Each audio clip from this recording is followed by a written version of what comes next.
I had to go into work and I was standing in the shower just for like a minute and then I looked down and went, I've got my pyjamas on. I think we need to show other women that it's okay to be who you are and share your experiences. Another girlfriend's like, I've had kids and it's not all it's cracked up to be. Welcome to the Cracking On podcast with Sarah Roberts and Sam Frost. This podcast is all about life's big, messy moments and how you just got to crack on with it. My 3-year-old son is personally very excited that today I'm interviewing Aunt Trixie. She has a beautiful, amazing career starting from Triple J, Spicks and Specks. Well, I'll tell you who else is excited. My boyfriend's really excited Yes. because this person is his hall pass and he used to have posters of her from TV hits on his bedroom wall. She has a really long career in media. She's also the most honest person I think we've spoken to. She talks about sackings, failures, air checks, which I just learned about in this ep. Myf Warhurst, everyone. We are so excited to have you, Myf. We don't even know where to start because your career you've had such a long career. You started out at Triple J, you did Spicks and Specks, you're an icon, you're Sarah's boyfriend's first crush. Oh my God, yeah, you're the new hall pass. Oh my goodness. Yeah. I was reading your book the other day in the lounge room and I felt these eyes on me. We lived together and I thought, oh yeah, he's just obsessed with me, staring at me. And I looked up from the book and his jaw was like on the floor and he was looking at your face on the cover of the book and he's like, oh my God, are you interviewing Myf? I was obsessed with her when I was growing up. She's just so cool. I love her taste in music. So yeah, he's very jealous. Bless. How old is he? Because I'm going to feel like it's going to feel very inappropriate, I'm sure. He's 38. Okay, yeah, no, still, I'm far too old for him, and he's very lucky to have you. Thank you. So we're going to start all the way back at the start. How did you first start working at Triple J? I was friends with Tim Ross and Merrick Watts, and they were Merrick and Rosso, who were a duo, comedic duo in Melbourne, and they'd been friends of mine. Tim is best friends with my brother Kit, and they started to get successful and they got a show on Triple J. And because I was working in one of the street press magazines at the time, I was the music editor. So I knew exactly what was going on around town and what was happening in the Australian music scene, entertainment, all of that. So they got me on as an entertainment reporter and that's how it evolved. I'd already done public radio like Triple R and PBS in Melbourne. So I had a bit of experience, but once I got on Triple J, that's when it kicked off. And eventually I got my own show after doing lots of mid-dawns while I was working full-time at the magazine. And I got my own show doing, and this is hilarious because you two probably weren't even born then. I had a show called the Net 50 and it was the very first internet chart show. Oh, wow. That's cool. I know. It was.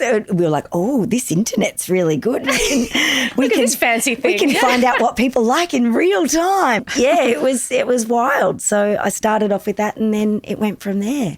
Wow. How long were you at Triple J for?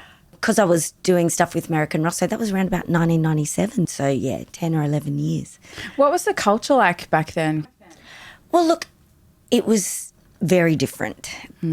But I think Triple J was an anomaly in that there were lots of women on air and there were lots of women within the business. But if you looked more broadly at radio at that time, there weren't many women at all. Yeah. And even when I started doing Spicks and Specks, the fact that I got that gig as a team captain was unheard of because I wasn't a comedian and I think I probably got the gig because I was a woman because those sort of jobs at that time, like you think about all the UK shows that Spicks and Specks was based on, they always had a host who was a male and 2 team captains who were also male. Like that was just how it was. So it was, I think people were shocked when I got the gig on Spicks and Specks. And again, I sort of wasn't aware of it and I didn't realise it was actually going to change how things became in the future at the time. But also I think being on Triple J changed it for a lot of people. Yeah. A lot of women and girls who thought, oh, I could do that. Yeah. And I didn't even realise at the time because I was just so gung-ho and I just wanted to be a part of everything and I was having such a good time, you know. And now I look back and go, oh, it was a totally different world. And there's a lot of the music was male dominated at that time. There was very few women being played on air, a small percentage, and I think we had a role in changing that too. That's really cool. And lots of the other women who were broadcasting with me had a role in doing that. So I feel like we achieved a few things. We made it okay for the next gen coming through. Yeah, that's so cool. I didn't realise that. So then could you push more female artists onto radio? Yeah, well, we had back then, I'm not sure what it is like today, but we had the luxury of being able to play songs that we wanted to play. We also had a playlist that we had to play too, but whenever it was songs I wanted to play, like I remember Missy Elliott coming through. This is the late 90s, and I loved her, and I could see she was the future. I mean, you look at her video clips and look at the sound. Everything about her was the future, and I was like, why aren't we playing this? So I'd just sort of slip it in, and then eventually it cut through. I'm not saying I was responsible. There were other people who were into her as well. All I heard was Myf Warhurst is responsible for her career. No. But it wasn't, hip-hop was a hard enough sell at that point in Australia. Rap was a hard sell. Like, people had only just started to understand it, even though it had been huge in the US since the 80s. Yeah. So there was lots of things that I did that I think maybe change things a little bit, and I was joined by other people who did the same. So there's always a chance to change or to open doors, I think, and that's been something I wasn't realise I might have had a hand in with other people, never just on my own. But I'm glad of it now. That's really cool. I didn't know, because I had my experiences in radio. You have zero say in the music. You're just like, I remember one time, actually, this is so stupid. Rove and I were like, you know what, Nickelback's not that bad. And so we shut the studio doors and just played Nickelback, song after song after song. We were getting phone calls and they're like, open the doors, turn it off. And we're like, this is how you... Anyway, we had so much fun. We got in so much trouble for doing that. So I can't imagine a workplace where you can actually have a say and say, this artist is really amazing, we should put them on. But I guess Triple J's always been a bit ahead of the times, and they've always been about discovering new artists. So I guess that's completely different. But how cool that you got to do that. I know. It's great. I was really excited at the time, and I got to live that sort of that fantasy, like I was part of what was happening from the ground up. But you know what about that moment in radio? That was probably something your listeners loved. Because that's the thing, you were showing who you were, and as much as the bosses probably went, this is unacceptable, you've broken all the rules, what you did then was bond with Rove. Yeah. What you did then was, show the audience that you were capable of a bit of mischief. Did they know? Did they? Yeah. We included it all. And they probably went, and people who were listening at that time weren't sure what was going to happen, so there was a bit of jeopardy there. People love that shit, and that's what everyone should be doing on radio. I get so nostalgic thinking back on those times, because you had Spicks and Specks on telly, you watched Rove Live, you watched Hey Hey It's Saturday, Rage in the Morning. Yeah, Video Hits, there were all of those shows. The telly was so grand and the radio was so grand and sparkly, and now, I guess because of streaming services and Spotify and whatever, it's so much more accessible. But I'd be curious to know the big changes you've noticed. Yeah, well, that's a massive change, obviously. The fact that everyone has their own thing and they can access whatever they want at any time. And it means we don't have necessarily the collective experiences that we've all grown up with. And I think that's a really sad thing. But what we have in the other way is a whole bunch of people who wouldn't normally have risen up and to have profile and to have an audience, because they weren't kept out of those very specific paths in which you could come through. And I think that's also great. So it's two sides. I love that collective experience, because that's how we bond. Yeah. And I think we need a bit more of that. And really the only collective experiences we have through TV is sport. Yeah, which is fine, but it's not really all of our bags. And radio doesn't have the same cut through. Television certainly doesn't in the same way. So, I don't know where to from here. I almost feel like now podcasting is becoming that collective experience for communities, because it is so intimate and people are choosing you, and so they kind of form their tribe over who they listen to. And that's lovely. So I think that's why I like this world. Yeah. Because it feels like you're a part of little communities again. Well, you've got your podcast now too, The Moment. Can you tell us what that's about? I dissect the moment that everyone's talking about. Yeah. I do it 3 times a week, and sometimes I just talk to someone who I think is having a moment. They've got some stuff on, or they're creating something, or they've got an idea they want to share or express, and I just love it because there's no rules really. I can essentially do what I want. I'm still following a format, but it's free. And that's exciting. Yeah. And I think all of us are ready for a bit of that because, like, look at you with your Nickelback. You know, like everyone wants to do a bit of mischief every now and then. And sadly, I feel like the controls have clamped down so much on traditional media because everyone's sort of a little bit trying to succeed but also a little bit frightened of putting a foot wrong. So you end up stifling yourself quite a bit, whereas this new medium, and I'm sure it'll change soon once people start making big money on it, you know, that's when the crackdown happens. Oh, yeah. But until then, we got room to play. And I genuinely think, especially as women, we haven't been afforded that opportunity to play in the same way that previous generations of men have. And that's why there's so many women in podcasting, because we're just trying it. We're not afforded that sense of play in our lives necessarily because it's so busy and hectic, and podcasting is that place at the moment. Yeah, I feel like you play a lot, Myf. Like, is that something that scares you, or because your career has been so varied and you seem to like turn the corner and do something different? Like you did a musical, Yeah, I know. Rocky Horror. Like, how did you? And I also want to talk about Spicks and Specks and how you went from radio to being like on camera.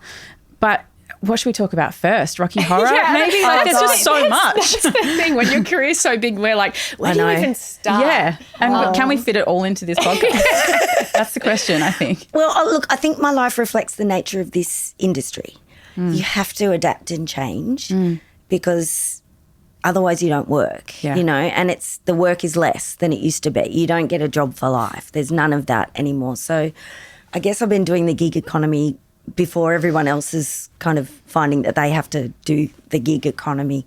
It's just the nature of the business that you do lots of jobs, and a lot of the jobs I've done are just contract jobs. So you work for a little bit and then you stop and then you move on to the next thing. And so when Rocky Horror came up, I just went, oh, I've never done that before. I thought, fuck it, why not? Give it a go. I love Rocky Horror. I grew up with Rocky Horror. You know, that again was this communal experience that we all had as kids. Like, we'd swap the video because that's all we had, VHS machines, and you'd watch it and go, what the fuck was that all about? What does that even mean, you know? And I learnt so much from it, and it was like this magical thing with music as well. So for me, it was a bridge between musicals and, you know, the contemporary popular music that I loved, which I hadn't yet found because I really wasn't big into musicals at that point because they weren't really my scene, but that bridged that gap. So when I got the opportunity, I thought, why not? And also too, being a woman in that role of narrator, it's only happened a couple of times overseas and then here, and I thought, well, that's an opportunity to shake that up a bit. And look, you know, I think for a lot of people it was a bit confronting because they're used to a distinguished older gentleman and with gravitas, which is not me. But I think I brought my own thing to it. I had some fun. And not everyone loved it, but also... What do you mean? That's the one thing, you're allowed to fail. Yeah. And I don't think we allow ourselves that grace. We put ourselves under so much pressure to get it right and succeed because we're all perfectionists. But you're allowed to fail. And you learn the most from your failures, and I hate it and I don't want to fail. Yeah. But you can. It doesn't matter if someone doesn't like it. It doesn't matter. Interesting.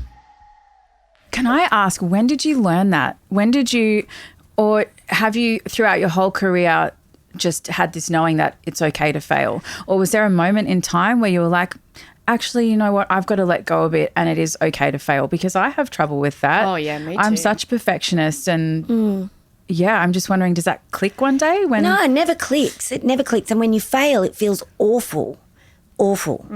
However, there's something in us that keeps going, and you have to keep going because life requires that of us. And each time it happens, that I guess the hurt of the failure is less and less. You know you can move on. You know you can you can try something else. You know that you're capable. You know you've got a bit of inner strength to move through it. So it becomes less painful, I think, or at least you know the window where it's going to feel bad gets smaller and smaller. And you also know you'll survive it. I think when I left Triple J and then I moved into commercial radio and I did a breakfast show in Melbourne with Pete Hellier and we didn't succeed. Like, it was 18 months and we were sacked. Yeah. It was pretty humiliating because even then radio was still very much part of everybody's day-to-day, and you become the news, as you would know. I mean, I was just embarrassed and I didn't want to go outside, but I had to keep going to work. And then I think I got paid out for the last 6 months. So I went overseas and went, sweet, actually this is not so bad. This is fine. And then, and then I realised it was probably the making of me to a certain extent, and it was the first of many sackings I'd had since then. So again, I got sacked in 2019. I'd been doing a local radio show that was a national show on ABC radio, and I loved that job because it was it was all my interests. It was a daily show. It was quite radical for the ABC at the time to do a national show on local radio, and I loved it. And then I got the sack from that because I think the audience probably didn't resonate with it because it wasn't local enough. Or they didn't like me, or whatever. I think they don't like anyone on radio, to be honest, these days. No, really? Everyone gets sacked. Everyone gets bloody sacked. And they're turning it over so quickly. Exactly. But because of that sacking, I got on I'm a Celebrity, Get Me Out of Here, because I had to pay the mortgage, and it ended up being one of the best things I did because it pushed me in other ways I never thought. So there's always an upside. You can't see it at the time, but there is. Yeah, well, that actually ties in perfectly because we love asking, I guess, about times where they've been fired, divorced, whatever it is, and then life sends them off into a new direction. And I think that's a perfect example, firing, and then you got that opportunity. And it's so crazy when you look back on it, because at the time you often are like, oh, why is this happening? Yeah. Like, this is so scary and awful, and how am I going to pay the mortgage, and how am I going to do this? And then obviously new doors open. Do you have any other examples of that, or would you say that's probably the biggest? Gosh, those two were probably the biggest. Yeah. I think because I put my heart into them and I really wanted them to succeed. So your heart gets broken a bit. Like you would have had similar experiences, I imagine, doing breakfast radio in Sydney, one of the toughest gigs you can do in the country. we got fired after 18 months too. So there you Welcome. go. Yeah. And it's how did you find doing breakfast radio? I felt like I was constantly hungover because your adrenaline peaks first thing in the morning. Oh, I was not good at it. I'd be fine now. Yeah. Because I wake up at 5:30 in the morning, like it wouldn't be such a shock. But when I was doing it, I was also living my life, going out, doing things, trying to have a life. I was awful. Like the day I got into the shower and I had to go into work, and I was standing in the shower just for like a minute or something, and then I looked down and went, I've got my pajamas on. It messes with your mind, right? Oh, I was like, That is wild. not healthy. This is not good. Wow. Yeah, and I wasn't enjoying it. I felt the pressure, and I wasn't equipped to deal with all the extra bits that came with it. These days, I think I'd probably be fine. Yeah. But I wasn't ready, and I felt like I was hungover all the time, jet lagged. Yes. I wasn't my best self. For the audience listening at home that might not know much about radio, or even for me, what does like a day in the life of a morning breakfast host look like? Like, do you get up at like 2 a.m.? Having showers in your pajamas. Yeah. That's a great way to start. Yeah. Just trying to wake up on time was the main thing. And then you get in there, and then look, once you're on air, it's fine because you've got that adrenaline. You've had a coffee, it kicks in, it's all fine. But then you get off air and the bosses would then haul you in for an hour-long meeting to analyse your performance for the day. And this to me was just soul-destroying. There's no art in second-guessing yourself. There's no creativity when you're second-guessing yourself. And so I think it's almost reinforced that you will second-guess yourself because they're telling you what you did wrong every time. And, I've got someone I'm someone who's very sensitive, and I've got rejection sensitivity and all of those things I've learnt now about my brain that I didn't know before. So I'd be just devastated every day. And I already knew the problems before they'd tell me, but they had to spend quite a bit of time to justify their jobs to tell me that I'd done it wrong. And I'm like, oh, God. And that was brutal. Did you have that similar experience? Air checks were horrible because you're like, I'm brand new at this. And I remember thinking like, because Rove and I, like, we got the job because of who we are, obviously, but then they wanted us to not be ourselves. Like they said, we want you to be a bit more like Kyle and Jackie O. And I'm like, well, we are nothing like them. Like, why'd you get us in the first place? Totally. And like they're pros at their job and they're very good at their job, but we're not like that. Rove and I are just like two little dorks, like, like we're not going to bring the same controversy. We're not going to bring the shock value because we're both, and Rove and I had like quite similar opinions on things and he'll be like, this is what I think about that. And I'm like, you're so right. But yeah, and I was like, I don't need you to tell me all the ways I failed during that 3 hours because I already know because I'm already thinking about it. And then it made me like, I was such a bad interviewer. I was so bad because I hated asking questions. And I was like, these people are like quite private. Like, who am I? Too respectful. That is really lovely. Respectful people's spaces. And you know what producers like? They're like, I want a headline. And you're like, oh, I don't want to ask him that. Anyway. Just like that in that voice. I want a headline. Yes. They're actually, a lot of them are my friends still. They don't sound like that. But I found, like I was just, not very good at it. And it was because every time I would interview someone, they're like, that wasn't good enough, this. So I ended up becoming a mute. And there were times where I would have to like do voice over my question. So Rove would do the whole interview and then I would put my in post because I was so nervous. No, it's fine. Anyway, now I've got a podcast interviewing people. So now I'm like... but there you go. There you go. Yeah. And, and the reason you were so sensitive to not wanting that gotcha moment is, and you would both be the same, and you know that that's not the way to go about it, is to ambush something, is because you've been the headlines. That's right. Absolutely. And you know the horror of waking up and seeing something that's out of context, not true, going for the, the jugular. Like it's an awful feeling. So you don't want to put that on someone else. That's exactly right. Like Sarah and I have been making this potty where like we're not here for the gotchas. We're just here to like have a cool chat with like people that we love and are inspired by. Yeah, we just want to have honest conversations. But you're right. Sometimes that is taken out of context and blown up into this crazy thing that it's just absolutely not. Have you had a particular headline that has stuck with you? Yeah. Oh gosh, what is it? I think I went to it was like way back, and it was in the 2000s when the media was brutal to women, and they still are, but I think there's a lot more sensitivity around it these days, or they get called out if they do, the worst dress kind of thing. And I'd been to the Logies and I wore this dress with one arm and it was, this greeny colour, and look, I thought it was fine. I thought it was perfect. We probably felt hot. Well, I don't know what I felt. I was pretty tired because I was doing breakfast radio and I was doing Spicks and Specks. We recorded like 45 episodes a year. So it was like, be like your home and away schedule. You're kind of in it and you're exhausted. And I went off and I got a stylist to dress me. So I put on, and they said it looked good and I trusted them. And I was like, oh. But, then the next day I ended up on the front page of the Herald Sun, which then the papers were pretty important back then. No one gives a shit now.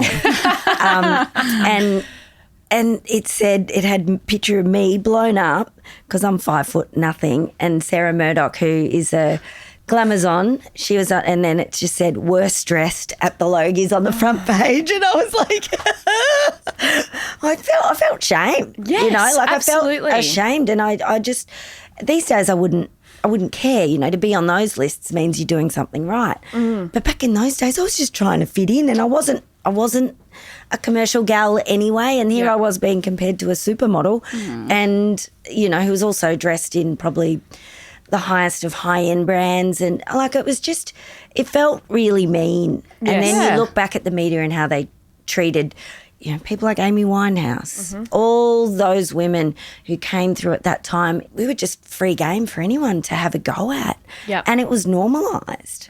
And, I mean,